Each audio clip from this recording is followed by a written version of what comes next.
Hey, welcome back to my channel. My name's Jet Smith, and I'm the head coach for speech and debate at Highland High School in Pocatello, Idaho. And this is my brother Luke Smith, who's an assistant coach for debate at Pocatello High School, also in Pocatello, Idaho.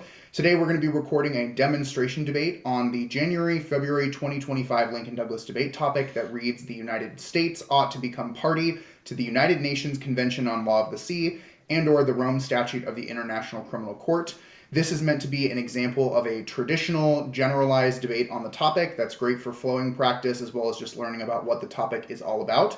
I will be on the affirmative and Luke will be on the negative. So with that being said, I'll go ahead and begin with the affirmative constructive. Luke, are you ready? Yep.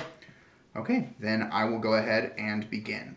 Because I believe it's time to treat treaties with respect, I am proud to affirm the resolution. The United States ought to become party to the United Nations Convention on Law of the Sea and/or the Rome Statute of the International Criminal Court. To clarify the debate, I observe that first, the phrase ought to implies that an act is a good thing to perform because it results in a desirable outcome, according to Cambridge Dictionary, no date. Second, the United Nations Convention on Law of the Sea, or UNCLOS, is a treaty governing nations' behavior in the Earth's oceans concerning navigation, resource extraction, and military activities. Third, the Rome Statute is a treaty that established the International Criminal Court of Justice, or ICC, that prosecutes abhorrent crimes like genocide, war crimes, and crimes against humanity when a member nation's own domestic courts are unable or unwilling to do so.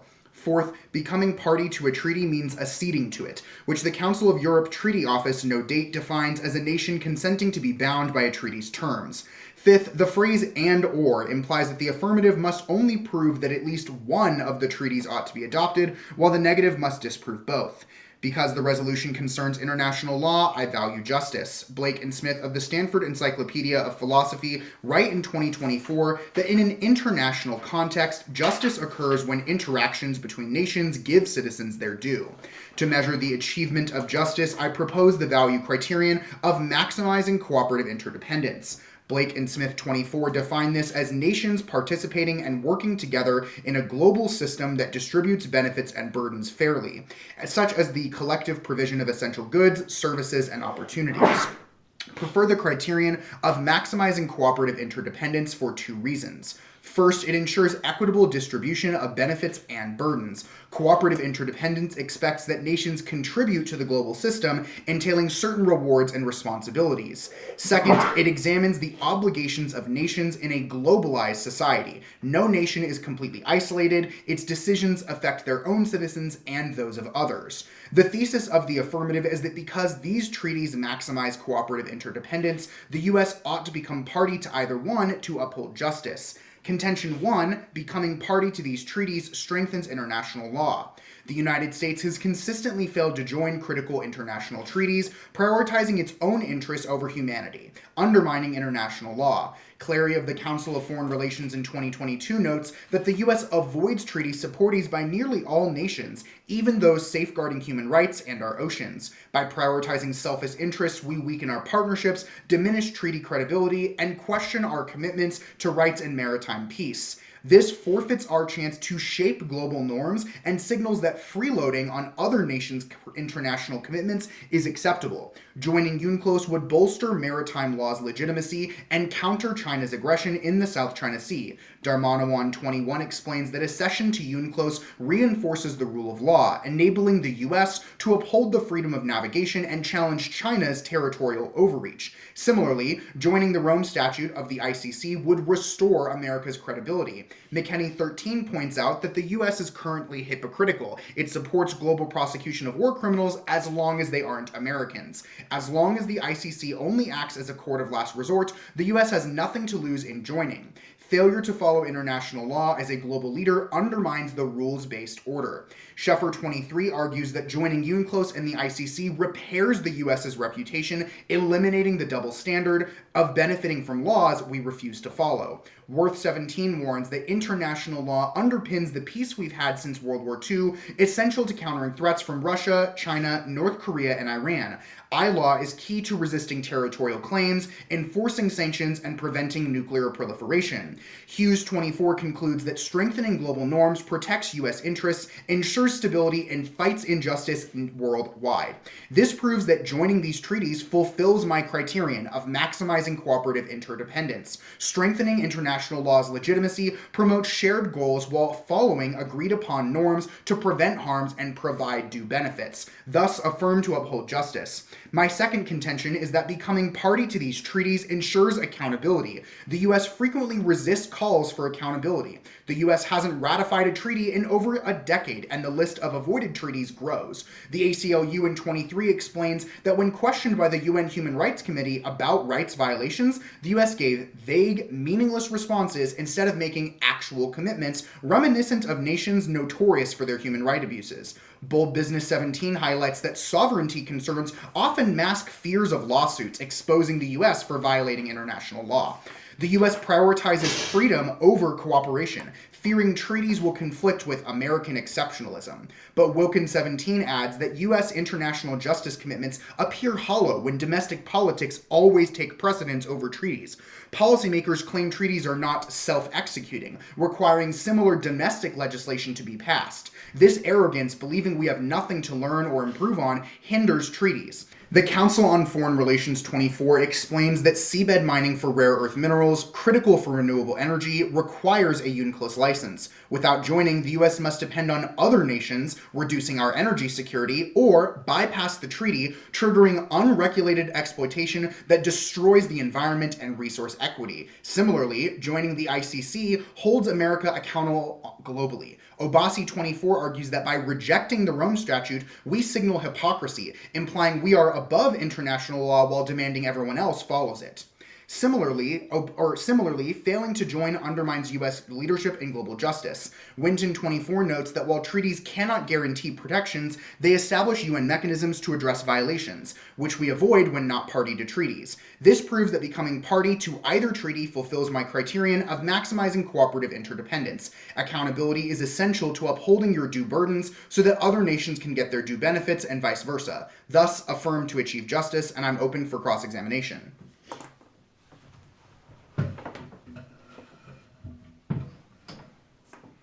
Cool. Ready? Mm-hmm. Let's start with your definition of ought. What would you define as a desirable outcome? Desirable outcomes, I would tell you through my criterion of maximizing cooperative interdependence on a topic about relations between nations. Whatever we can do to contribute to a global system that equally and fairly distributes benefits and burdens is a desirable outcome. Fairness and equality, those are desirable outcomes. Would you say those are good outcomes? Yeah. Would you say those are moral outcomes? Yeah, I'd say they're good moral outcomes. It's moral to do a good thing. Perfect. Thank you very much. Let's move on to your value of justice. So, in your justifications for justice, you say that we ought to talk about international law during this resolution. We ought to focus on the world as a whole. But does the resolution say the world as a whole should adopt this treaty, or specifically this United States ought to adopt this treaty? That the United States should adopt policies that are specifically about how we engage with the rest of the world. We're one of very few countries that is yet to sign on to these treaties. Perfect. What is the first burden of a government? To do that which is just. To who exactly? Everyone's humanity. The concept of justice is that everyone, on the basis of their humanity, is due certain things. So in the context of an international resolution, the U.S. owes everyone justice. Perfect. So let's say you're a teacher, right? Is your first burden to teach your kids or the kids from another school? Obviously, you teach the people that you're in charge of. Perfect. Thank you very much. Let's move on to your first contention about strengthening international law. What is the current empirical analysis that the United States joining treaties actually strengthens international law? The examples I would give would be the Convention Against Cluster Munitions, as well as the Convention Against Child Soldiers. The U.S. joining those UN conventions has seen a massive decrease in the usage of those things in warfare, both from the United States no longer using them, as well as other nations very infrequently using them. Given that there's other examples of the U.S. deliberately disobeying international law, do you have a bright line that tells us how much exactly is going to strengthen international law? Yeah, the definition that I give you on one of my observations of become party to, which means that we agree to be bound by a treaty's terms, this is a debate about whether or not, if we adopt these treaties and followed them, is that a good thing or not? And I'm telling you that it is a good thing. So we should not have a debate about whether or not it would happen. We should have a debate about whether or not, if it happened, it would be good. All right, let's move on to your contention too about accountability. So what exactly are the penalties for violations of these treaties, and how do we know that the U.S. is actually going to respect these violations and not just take them? So both treaties have accountability mechanisms like all treaties do. The UNCLOS Treaty, the Law of the Sea, has a tribunal that tries cases when different companies or different nationals or countries violate the treaty. And the International Criminal Court, it's basically if a U.S. Is there a military precedent person for the United States consistently being accountable because of the treaties? I would say yes, typically we do follow the treaties that we're on, and even if we don't, we're becoming party to one, which means the affirmative can claim this is a debate about should we follow them, not will we follow them. All right. Should Negative, would you like any prep time? Yes. All right, for a brief off-time roadmap, we're first going to be reading the negative constructive, then I'll be moving on to the affirmative. Ready yet? Mm-hmm. All right. With that, I will begin. Because I believe that the government of the USA should be a government for the USA, I negate. To clarify the debate, I observe that, first, the word ought implies a moral obligation to act, according to dictionary.com no date. Second, morality has varying degrees of rightness. According to the University of Missouri no date, acts can be merely morally permissible or allowed, moral obligations or requirements, or supererogatory. Third, this means that the act must prove that the U.S. is morally obligated, not just allowed or encouraged, to become party to these treaties. Because the resolution concerns U.S. government action, I value governmental legitimacy. Fabienne 10 of the Stanford Encyclopedia of Philosophy defines this as the acceptability of a state wielding political power. To measure achievement of governmental legitimacy, the value criterion is consistency with the Constitution. While Lucio and Christus 23, the Stanford Encyclopedia of Philosophy, explain that governments must adhere to legal limitations on their powers to be legitimate.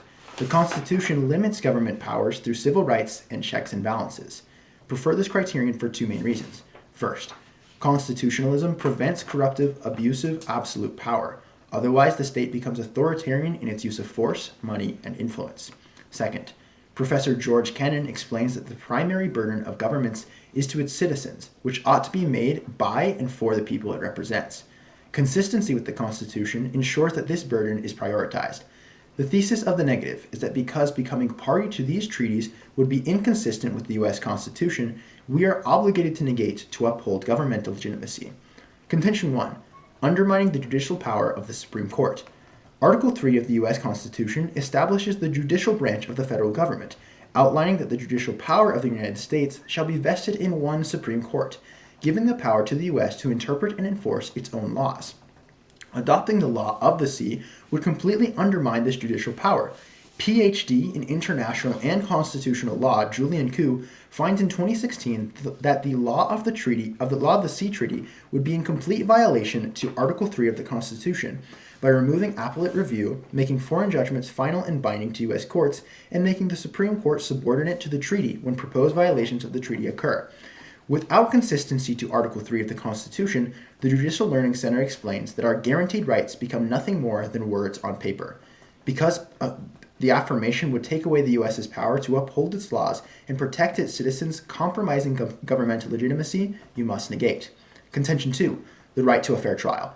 The Sixth Amendment of the Constitution grants the right to a speedy and public trial by an impartial jury of the state and district wherein the crime shall have been committed. The ICC enables a myriad of rights violations against U.S. citizens. Professor in law Lee Casey in 01 explains the statutes in the ICC allows for defendants to be forced to wait in jail for years before their trial, fails to exclude hearsay evidence, and perhaps most egregiously, denies the right to a trial by jury. Lee concludes that the ICC will act as policeman, prosecutor, judge, jury, and jailer, with authority more absolute than any dictator. Because affirming the resolution gives other countries a virtually blank check to unjustly prosecute and try American citizens, you must negate to uphold governmental legitimacy. I will now respond to the affirmative constructive. Let's begin on their definition of ought. You ought to prefer my definition of ought as a moral obligation because it respects the precedent set by every other Lincoln-Douglas debate resolution in the past.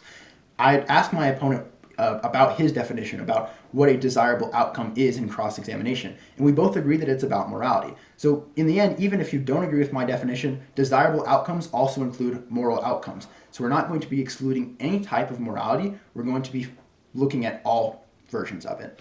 Let's move to their fourth observation about the treaty being binding.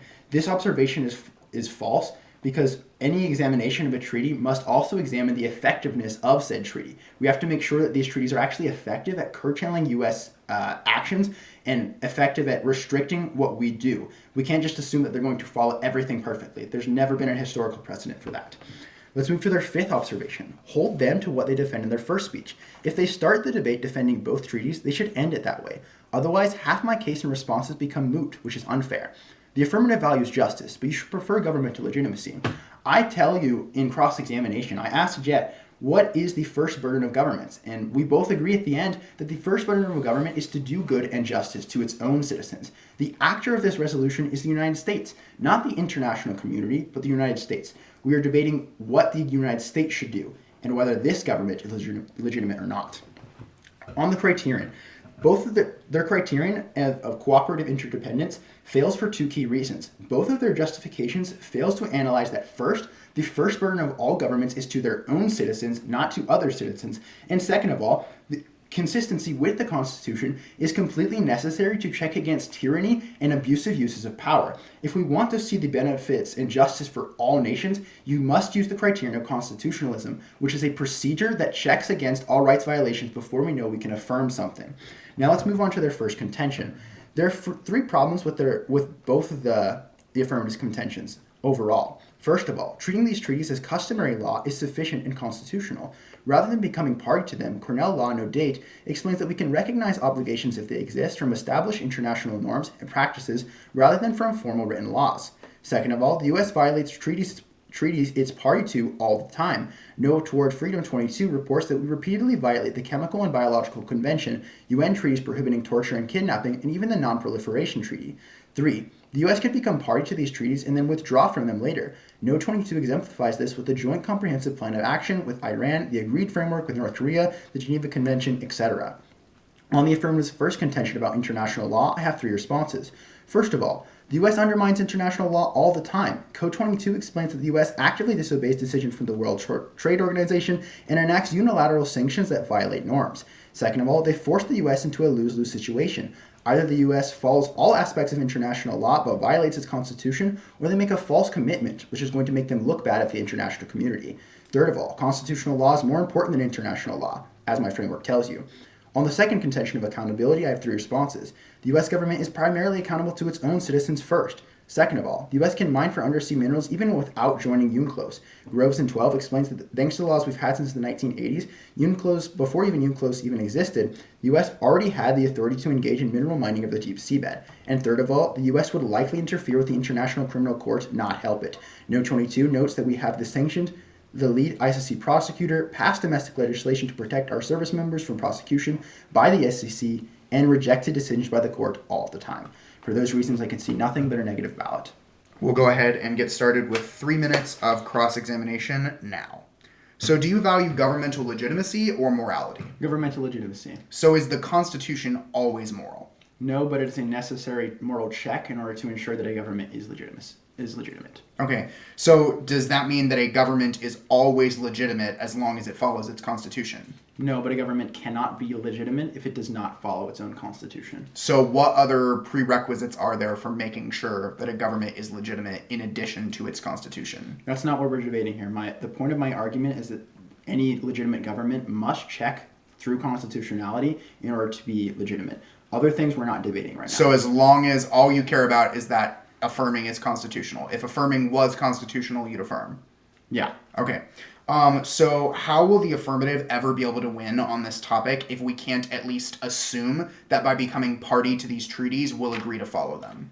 You can defend it on a deontological framework that we ought to join these treaties just on a moral basis, just on the idea that for what they stand for. And also you can provide empirical evidence that treaties are effective at curtailing in influencing U.S. behavior. Okay. Let's talk about your first contention. Why exactly is UNCLOS unconstitutional? UNCLOS is unconstitutional for three things that my source talks about. The first of all is that it removes appellate review. The second of all is that it makes foreign judgments final and binding. And third of all, it completely gets rid of trial by jury. Okay, and that's because of the tribunal courts in UNCLOS? Yeah. Okay. Do no other treaties that we've joined also have review boards or like court decisions as well? They have other review boards, but their decisions aren't final in the U.S. So you're going to say none of the other treaties we've ever joined are unconstitutional, or we have joined treaties and when we joined those treaties they were unconstitutional and therefore that was the wrong decision? It's not my burden to prove whether other treaties have been joined that are unconstitutional. I'm just saying that in order for our government to be legitimate, the treaties that we join have to be constitutional. But if we've joined other treaties that were not constitutional, is our government not already illegitimate, according to you? Like, what is the material difference between signing one more treaty that is unconstitutional if we've already signed some that are? Decreasing the legitimacy of any government is always a net bad. So there's yeah. Okay. Let's talk about your second contention about the ICC. Is every trial in the United States a trial by jury, or do we also have like civil courts or the Supreme Court, for example, where there is no jury? We have those other types of courts, but those don't most of the time refer to criminal law. Criminals almost always have a trial by jury as protected by the Constitution. Okay, and you'd agree the ICC is a court of last resort, right? They only act when the host country is unwilling to act? They can also act whenever they want to act, which is another reason that we have to negate to protect our citizens from unjust rights violations. Gotcha. All right, I'll go ahead and take prep for the first affirmative rebuttal. All right, we're going to get started with the first affirmative rebuttal. This is a 4-minute speech. I'll first be covering framework, then I'll defend the affirmative case, and then I will answer the negatives case. Is everyone ready for the 1AR? All right, we'll go ahead and begin. Because it's time to treat treaties with respect, I affirm. On framework, prefer my definition of ought. Neither of us is valuing morality, so this isn't a debate about obligation. But second, extend my conceded observation 4, by becoming party to the treaty, we agree to be bound by its terms. They don't contest the definition, and this takes out their arguments about violating or leaving the treaty. We agree to be bound by it when you affirm. Prefer my value of justice for 2 reasons. 1, it's more resolutional. Justice is better for international topics because we recognize everybody's humanity, not just Americans. Second, theirs evaluates acts or procedure while mine evaluates acts. They only care if the state has the proper authority to wield power, not what they do with that power. That proves that we're obligated to achieve justice. Prefer cooperative interdependence over adherence to the Constitution for 2 reasons. First, they assume constitutions are inherently perfect. Remember that the U.S. at one point allowed slavery under its. And second, they don't offer a way to decide between 2 choices that are constitutional. That means you vote for the debater that maximizes cooperative interdependence. To defend my case, customary law fails. The harms in my case prove that just following agreements without signing them isn't working and is hypocritical. My first contention is about international law. The U.S.'s refusal to join key treaties undermines international law, weakens partnerships, and signals hypocrisy. Joining UNCLOS and the ICC strengthens global norms, protects rights, and counters threats like China. This promotes justice through cooperative interdependence. My first contention, they say that the U.S. undermines international law all the time, but that just proves that we need to join it to make it better. Then they say that we get forced into a lose-lose situation and that constitutional law is more important. Group these, I'll prove that affirming isn't unconstitutional later.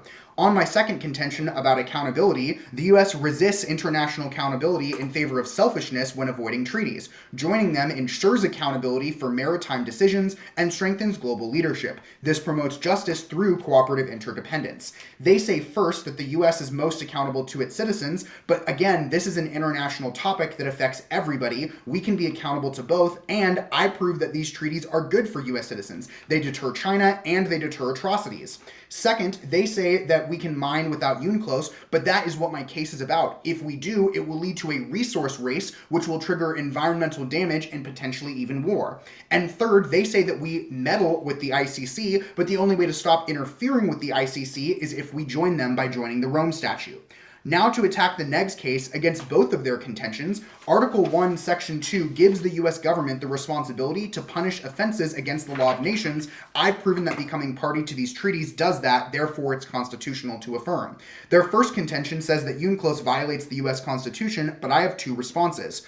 First, the U.S. can become party to UNCLOS without violating Article 2. Coup 16 explains that we can interpret the dispute resolution provisions in a constitutional manner, just like when we joined the Convention for Elimination of Racial Discrimination. Second, U.S. treaty ascension is not self-executing, as I mentioned earlier. Coup 16 furthers that we have to pass our own legislation to align with the treaty. This version could require that UNCLOS tribunal judgments are subject to final review by the Supreme Court.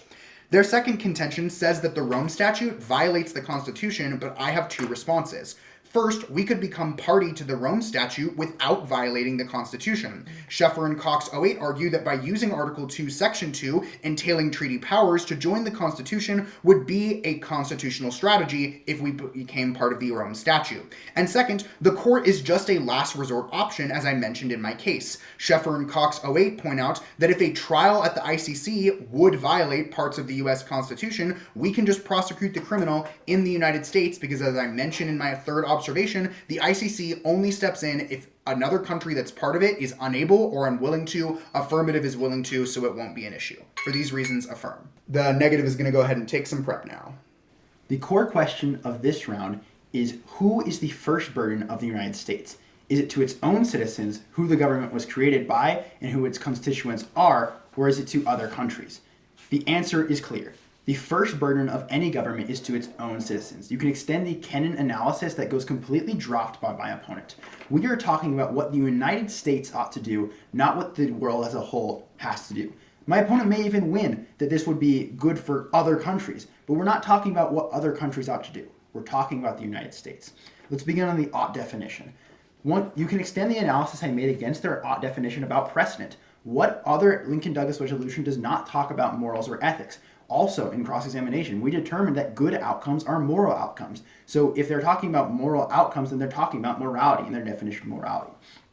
On their fourth observation, they also fail to address my analysis, which tells you that whenever we analyze international treaties, we have to examine their effectiveness. We cannot just assume that it's going to be a perfect world where they're always followed. We have to make sure that there is actually precedent for the U.S. to be bound and influenced by these treaties.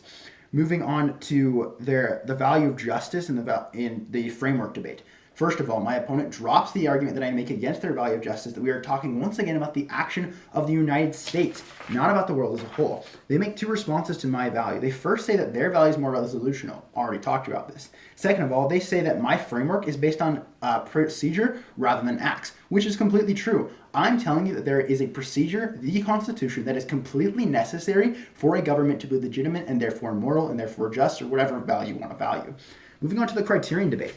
You can extend both attacks that I make against my opponent's criterion. First of all, that once again, the first burden of any government, specifically the United States, is to its citizens. Extend Kennan once again. Second of all, this is key to checking the consistency with the Constitution is key to checking against things like tyranny and anarchy. Without the Constitution, the U.S., or any government for that matter, is free to oppress their people and take away their rights at will. My opponent says against the criterion of constitutionalism, first of all, that the Constitution isn't perfect. You're right, it wasn't perfect in the past, but it is amendable. Now those rights violations that my opponent talked about are completely against the law and impossible to revoke because of the Constitution. And second of all, my opponent says that the Constitution gives us no way to check what the morality of two different choices, but I say that's fine. We have to make sure first this is a necessary check and procedure to make sure that any action is good. It has to be constitutional for the government to be legitimate. Let's move on to the affirmative. Let's start off with the overview, which is going to be the first key voting issue of the negative side in today's debate. It's about customary law. This argument goes completely undercovered by my opponent in their 1AR. I tell you that there's no reason, they provide no reason that we can't just use customary law and adopt these laws in our own system in order to solve for all of the affirmative offense. They only tell you that right now it's not working, and right now we're following customary law. But if that's the case, then why aren't we following every single law that are in these treaties? My opponent's argument is nonsense. This is the first key voting issue of the negative because it means that we can get access to all of their positive impacts if they are true, and at the same time remain constitutional because we're not binding ourselves to these treaties that will violate the rights of our citizens. Let's move on to their first contention about strengthening international law.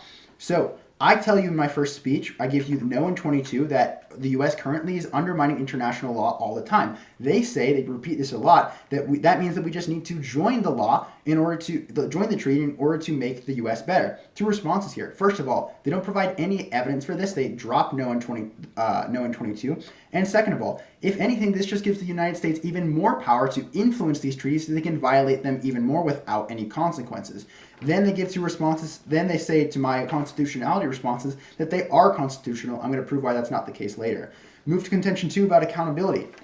I tell you that the U.S.'s first burden is to its own citizens. And they say that by joining these treaties, we're being accountable to both. But they provide no warranting as to why this is going to be good for U.S. citizens. They don't provide any empirical analysis or anything of the sort. And I tell you that it is going to open up U.S. citizens to have rights violations.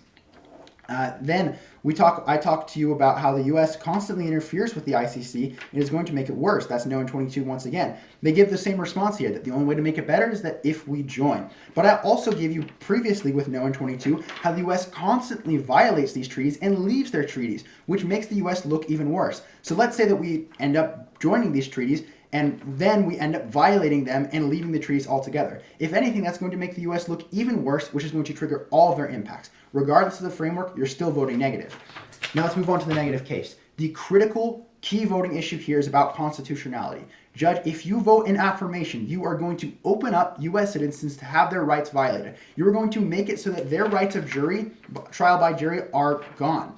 They say here in on my talk about constitutionality, they talk about Schaefer and 08 for both of their responses. First of all, you have to prefer my credentials of the author that I cite because he's a professor in law. And second of all, they give no warranting or past precedent for the U.S. to be able to make constitutional getting rid of trial by jury, making a person be able to be, allowing the ICC to be the jailer, policeman, trier, everything, giving them no rights. And second of all, it will definitely expose all U.S. citizens to rights violations, so I can see nothing but a negative ballot. The 2AR will now take prep. All right, that's all the prep time that I'll need. So this is a 3-minute speech. I'm going to talk about framework, then the negative case, and then the affirmative case with voters throughout. Is everyone ready? Yep. Okay, then I will go ahead and begin. If you believe it's time to treat treaties with respect, you must affirm. Starting on framework, do not judge the debate through governmental legitimacy measured by adherence to the Constitution for 2 reasons. First, they deny the humanity of non-U.S. citizens and think the U.S. government has no obligation to them on a topic about what we're obligated to do with other countries. Second, they don't give you a way to evaluate the debate if I am constitutional. If the treaties are constitutional, is there any reason to vote negative? And the answer is no. That means that you are voting for the debater that maximizes cooperative interdependence, building a global system that equitably distributes benefits and burdens, and the affirmative will show that we do that. That's better for judging this debate because it's an international topic. What should we do for our own citizens and the citizens of other nations? That recognizes that we're not isolated, whereas his framework does think that this is a domestic topic. It would have worked 2 months ago. It doesn't work now.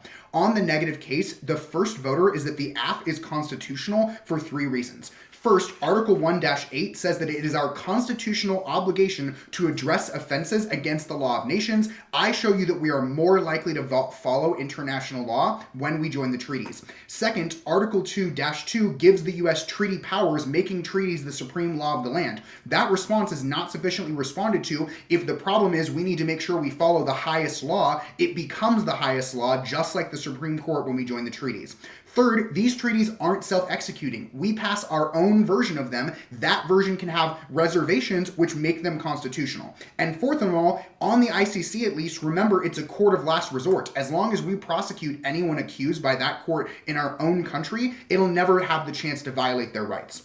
Go to the affirmative case. This is where your second voter is, and that is that the affirmative builds cooperative interdependence by strengthening international law. Remember on my first contention that when we strengthen international law, we deter the aggressive behavior of China in the South China Sea, trying to expand its territory, as well as decreasing hypocrisy, making it so that we'll prosecute war criminals no matter where they're at. When we strengthen international law, there is less territorial overreach by China, which is good for US citizens and the world. Which brings me to my third voter, and that is that the affirmative builds cooperative interdependence by benefiting our own citizens and those of other nations through ensuring accountability from my contention 2. This makes sure that we don't get to freeload, benefiting on everyone else following the rules and us not following them like they claim we do with customary law. Remember, only by ensuring accountability on joining these treaties do we guarantee mining access to minerals needed for renewable energy in the ocean without triggering resource wars and environmental degradation, and it's the best way to deter atrocities like genocide. At the point where deterring atrocities, getting access to mining, deterring aggressive acts by China, and decreasing US hypocrisy benefits the US and other countries, it builds cooperative interdependence, it's not unconstitutional, the only moral option is to affirm. Thank you so much for watching this debate, hope that it was educational, and good luck on this topic. Ooh. Okay, you gotta...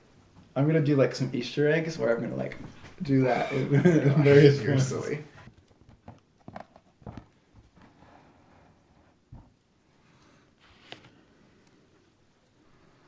We have the Let's Eat. You should change the name of your channel to Let's Eat. Let's Eat Debate.